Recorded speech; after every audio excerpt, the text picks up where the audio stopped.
सीधे चलते हैं राजधानी भोपाल, जहां एमएसएमई कन्वेंशन सेंटर में भोपाल में स्टार्टअप और उद्यमी महाकुंभ 2025 में सहभागिता की तस्वीर सामने आ रही है। मुख्यमंत्री डॉक्टर मोहन यादव पहुंचे हुए और कई नेता जो हैं वो यहां पर पहुंचे हुए हैं, कई अधिकारी पहुंचे हुए हैं। आप अंदाजा लगाएं, जो पहल है सरकार की, जो कोशिश है, उसकी एक तस्वीर आपके सामने इस वक्त राजधानी भोपाल से मुख्यमंत्री डॉक्टर मोहन यादव को आप यहां पर देख सकते हैं, बीच में बैठे हुए हैं। देखिए, एमएसएमई कन्वेंशन सेंटर और स्टार्टअप और उद्यमी महाकुंभ 2025 की ये तस्वीर हम आपको दिखा रहे हैं, जहां मुख्यमंत्री डॉक्टर मोहन यादव पहुंचे हुए हैं। इससे अब अंदाजा लगाइए, थोड़ी देर में वे बोलते हैं तो क्या कुछ कहेंगे, इस पर भी गौर करेंगे। लेकिन उससे पहले अगर आप समझे, जो कोशिश है मध्य प्रदेश सरकार की, वो अपने कोशिश, अपने रोड मैप की तरफ आगे बढ़ती हुई नजर आ रही है। स्टार्टअप और उद्यमी महाकुंभ की शुरुआत की गई है, तो इससे सीधे तौर पर कई इलाके में जो लोग स्टार्टअप कर रहे हैं या जो लोग उद्योग लगा रहे हैं, उन्हें जो मदद मिल रही है, उनके लिए जो प्लानिंग है,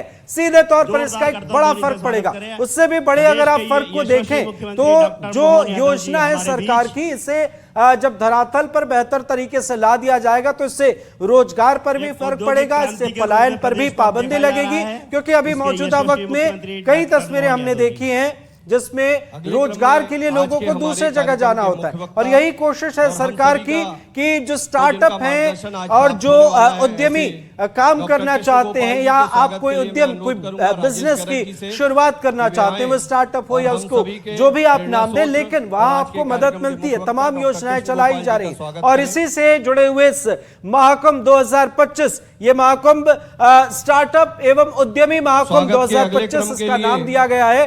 राजधानी भोपाल की ये तस्वीर हम आपको दिखा रहे हैं और देखें, आपकी सरकार की सिर्फ सरकार की सिर्फ योजना नहीं है, सिर्फ रोड मैप नहीं है, बल्कि ऐसी कई तस्वीरें सामने आई हैं जब मुख्यमंत्री डॉक्टर मोहन यादव खुद इन कार्यक्रमों में पहुंचते हैं, खुद अपनी बात रखते हैं, मंच से जो योजना है उसका जिक्र करते हैं। अब इस एक पहलू से तर आप गौर कीजिए, मुख्यमंत्री डॉक्टर मोहन यादव पिछले दिनों विदेश दौरे पर थे, उससे पहले भारत में भी कई जगह पर उन्होंने कार्यक्रमों में हिस्सा लिया है। दिल्ली दौरे को आप नजरअंदाज न करें, यहाँ दिल्ली में मुख्यमंत्री डॉक्टर मोहन यादव गृह मंत्री से, प्रधानमंत्री नरेंद्र मोदी से कई दफा मुलाकात कर चुके हैं। स्टार्टअप और कई रोजगार वाले अवसर जो हैं या फिर उद्यमियों के लिए क्या कुछ किया जा सकता है, इस मसले पर कई दफा उन्होंने चर्चा की है। इसी से रिलेटेड एक दौरा उनका बीते दिनों, 2 दौरे आपको याद होंगे कि वे विदेश दौरे पर थे, जहां पर उन्होंने कई चीजें वहां पर देखी हैं और कई लोगों से उन्होंने बातचीत की। इसके साथ सबसे बड़ा जो इंपैक्ट निकलकर सामने आता है वो 2 आता है। पहला, मुख्यमंत्री कई विदेशी दौरे और कई उद्योगपतियों से मुलाकात करते हैं और इसके बाद जो इन्वेस्टमेंट है वो भी मध्य प्रदेश में आता है। बीते दिनों हमने आपको उसकी भी तस्वीर दिखाई थी। पर हमारे गुणवत्तापूर्ण उत्पाद को जो बढ़ावा देने का भाव है, और इसी प्रकार से जब हम कर्मचारी संघ के अंदर बात करते हैं तो उनसे भी क्या बात निकालते हैं कि हमारे द्वारा काम कर लेंगे पूरे दाम, है ना, क्या है नारा, देश के हित में करेंगे काम लेंगे पूरे दाम। अब ये एक तरह से कोरिलेटेड है, जुड़ी हुई बात है, जिसके आधार पर वो सारी बातें आ रही कि हाँ, हम अपने प्रत्येक काम के बलबूते पर हमारे राष्ट्र के आत्मोत्थान से लेकर के स्वदेशी के भाव से लगा करके हमारी संस्कृति की अच्छाइयों के आधार पर हम देश को भी समृद्ध करना चाहते हैं, हमारे अपने मूल संस्कार को भी बचाना चाहते हैं, और दुनिया के अंदर मानवीयता के मूल गुणों को लेकर के हमारी अपनी जो सनातन काल से चली हुई पहचान है, उस पहचान के आधार पर जियो और जीने दो के भाव को भी प्रकट करते हैं। हम प्रकृति से भी जोड़ते हैं, परमात्मा से भी जोड़ते हैं, और स्वयं स्वावलंबन के आधार पर दुनिया में हमारे संस्कारों को भी स्थापित करना चाहते हैं, जो वसुदैव कुटुंबकम के भाव को लेकर आगे बढ़ना चाहते हैं। जब मैं आपसे कोई बात कर रहा हूं तो ऐसे में चूंकि शासन की भूमिका भी मुझे याद है, मैं आपके बीच में लगभग भाई साहब हमारी सरकार को बने हुए ये 19-20 महीने हुए होंगे, इसमें 3-4 महीने लोकसभा के छोड़ दें तो हमारे लिए लगभग 12-14 महीने बचे हैं। लेकिन जाने क्या हुआ, मैं अपने इस 12-14 महीने के समय में लगभग 2.5 महीने से ज्यादा समय अगर कहीं दिया है तो आपने इसी काम को दिया है। हमारी एमएसएमई, हमारी हेवी इंडस्ट्री, हमारा लघु कुटीर उद्योग, पूरे तौर पर एक ही काम को लेकर के प्रदेश के अंदर भी, देश के अंदर भी और देश के बाहर भी हर एक जगह इसी भाव के आधार पर, और ये हमारा मूल निचोड़ भी है। हमारे आत्मनिर्भर भारत की अगर अपन बात करेंगे, आत्मनिर्भर देश की बात करेंगे, प्रदेश की बात करेंगे, तो स्वाभाविक रूप से हमको अपने इसी काम के आधार पर, जो हम अपने संगठनों के आधार पर भी चलते हैं, हमारी सत्ता आधारित व्यवस्थाओं में ये समाज की धारणा रही ही नहीं है। स्वावलंबन के बलबूते पर गांव स्वावलंबन, खेती स्वावलंबन, उद्योग स्वावलंबन और स्वावलंबन के आधार पर आत्मनिर्भरता का जो मंत्र है, वास्तव में उसमें हमारे संगठन भी खड़े हो जाते हैं, जीवन शैली भी पनप जाती है। और इस बात का आनंद भी है कई प्रकार से जब आपके सुझाव भी आते हैं, तो मुझे इस बात का आनंद आता कि अधिकांश सुझाव मानने योग्य होते, उसमें कोई भी अस्वीकार करने की बात ही नहीं होती। क्योंकि अगर सरकार के दृष्टि से भी आप सुझाव दे ही रहो तो वो उससे जुड़ करके ही बात, इसमें कुछ दूसरी बात नहीं। लेकिन ये बात भी सही है, माननीय हमारे मार्गदर्शक बीच में रहते तो वो टोकते भी है। जब हमारे अध्यक्ष जी ने ज्यादा डिमांड कर दी तो उन्होंने कहा भाई तुम्हारी अपनी मूल बात करना थी ना, ये तो मीटिंग करके कर लेना, जहां आपको डिमांड देना वहां डिमांड नहीं, 1 घंटे तक बात करना, 2 घंटे बात करना। लेकिन अगर हम अपने लघु उद्योग भारती के कार्यक्रम में हैं, कार्यालय का लोकार्पण है, बड़ी संख्या में लोग जुड़ रहे हैं, तो हमारे मूल उद्देश्य क्या है उस पर भी बात करना चाहिए। मैं धन्यवाद देना चाहता हूं भाई साहब, आपने मेरे को भी बचाया और मूल रूप से संगठन का अपना जो भाव है उस मंत्र को भी सिद्ध करने का प्रयास किया, क्योंकि मैं आपसे 100% सहमत हूं। ये बात सही है, ऐसे ही तो सारी बात बनती है और चलती भी ऐसी है। लेकिन ये बात अलग है कि हमारे मूल संगठनों के अगर कोई कार्यालय का उद्घाटन हो रहा है, तो लोकार्पण हो रहा है, तो ये कार्यालय बन क्यों रहे?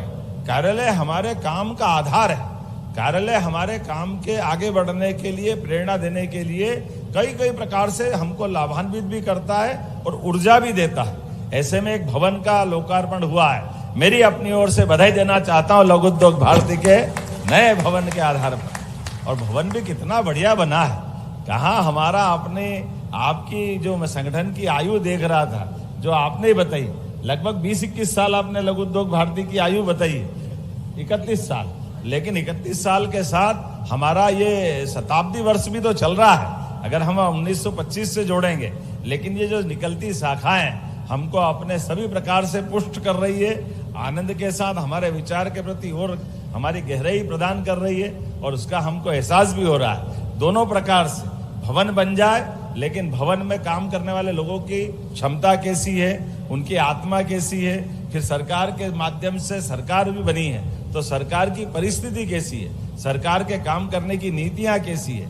तो ये जरूर नीतियों पे मैं बात करना चाहूंगा। हमारे द्वारा सरकार के माध्यम से हमने कहा कि अगर राज्य के अंदर समृद्धि देखेंगे तो केवल 1-2 जिलों को समृद्ध करने से बात नहीं बनेगी, हमको पूरे प्रदेश के परिदृश्य में देखना पड़ेगा। तो मुझे इस बात का संतोष भी है कि हमने अपने लिए मालवा में इंदौर हो सकता है, भोपाल हो सकता है, लेकिन यहाँ नर्मदापुरम क्यों नहीं हो सकता है, रीवा क्यों नहीं हो सकता है। हमारे छोटे छोटे स्थान, शहडोल जैसे स्थान पर भी हमारे उद्योग संवर्धन के लिए इंडस्ट्री कॉन्क्लेव क्यों नहीं होना चाहिए। इसलिए प्रत्येक संभाग पर बीते साल हमने हर एक जगह सभी विषयों को मिला करके अपनी इंडस्ट्रियों की शुरुआत कराने के लिए सभी प्रकार के देश के, प्रदेश के, विदेश के सारे लोगों को आमंत्रित करते हुए, हमारे प्रदेश को समृद्ध करते हुए उनके अपने साथ कदम से कदम कैसे मिला के चल सके, उस दिशा में भी काम किया।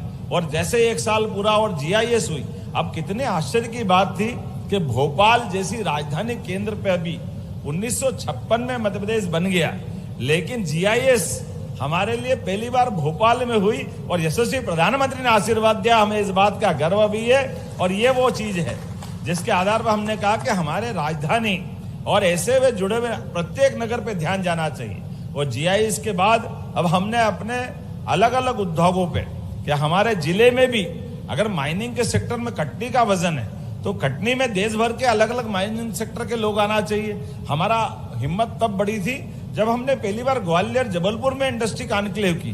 कितना आश्चर्य लगता, ग्वालियर कहाँ इतनी बड़ी आबादी का नगर और ग्वालियर की कीर्ति प्रसिद्धि अलग अलग काल में अलग अलग प्रकार से, लेकिन जब बड़े बड़े उद्योगपति आए उसमें उन सारे लोगों ने कहा हमने तो पहली बार ग्वालियर देखा। अब हमको हमको तो ऐसा लगा कि ऊपर से गिरा के तीसरी मंजिल से अपने तो प्राण ही चले गए। जब ग्वालियर ही पहली बार देखेंगे तो बाकी राज्य के बारे में क्या होगा?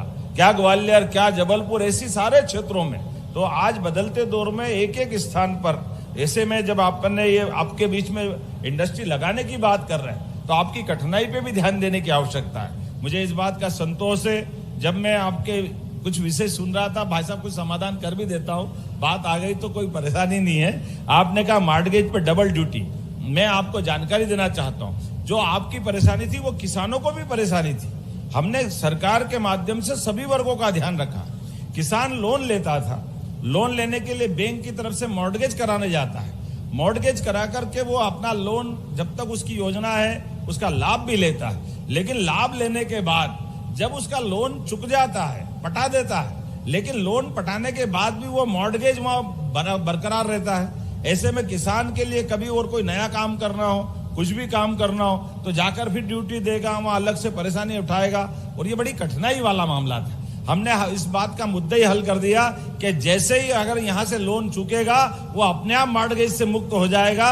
पूरे प्रदेश के सारे किसानों को यह लाभ दिलाया है। मुझे लगता है आपकी भी समस्या वही है। अगर आपने कोई स्कीम बनाई है और कोई स्कीम के आधार पर आगे बढ़े और आपने अपना जो भी कमिटमेंट था वो पूरा हो गया, तो क्यों डबल ड्यूटी होना चाहिए? निश्चित रूप से अगली बार हम इसमें आपके सुझाव पे आगे बढ़ करके एमएसएमई को भी ये लाभ देंगे कि ये जरूरत नहीं है डबल मॉर्टगेज की। इसी प्रकार से आपने देखा कि मल्टी स्टोरी, तो मैं बताना चाहूंगा कि इस पे तो हमने काम भी शुरू कर दिया।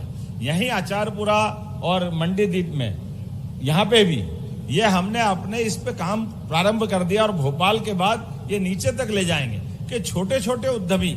इसलिए हम तो अपने प्रत्येक इंडस्ट्री कॉन्क्लेव में भी बोलते हैं कि हमारे लिए 1000 करोड़ 1 लाख करोड़ वाला का जो महत्व है वो 1 लाख वाला को बराबर है। हमारी निगाह में कोई अंतर नहीं, दोनों बराबर। जो इन्वेस्टमेंट करने आ रहे हैं, जो नया उद्यमशील अपना कदम बढ़ा रहे हैं, उसका मदद करना ये हमारा काम है। ऐसे में हमारी दृष्टि समदृष्टि होना चाहिए, हम समान रूप से दोनों को देख रहे हैं, इसलिए इसमें कोई संकट नहीं। और आपने फायर एनओसी की बात कही है, मैं इस बात का, आप तो उज्जैन के लोग गवाह भी होंगे, जब मैं शिक्षा मंत्री था एक बड़ा कार्यक्रम हमारा गुना के पास माननीय प्रधानमंत्री जी का चीता प्रोजेक्ट था, और उस कार्यक्रम में सारे लोग, विधायक, मंत्री, सबको बुलाए थे। और मैं वहां जब जा रहा था, रास्ते में जाते जाते समाचार मिला कि एक इंडस्ट्री के अंदर वो नागझीरी में कोई आग लग गई, उल्लास जी वगैरह मौजूद है, और वहां हमारे कुछ लेबर का घटना घट गई। और ऐसे में बड़ी मुश्किल थी कि मैं अब उस प्रधानमंत्री के कार्यक्रम को करूं या मेरी विधानसभा में बड़ी घटना जिसमें कई लोग जल के उनका शरीर छूट गया।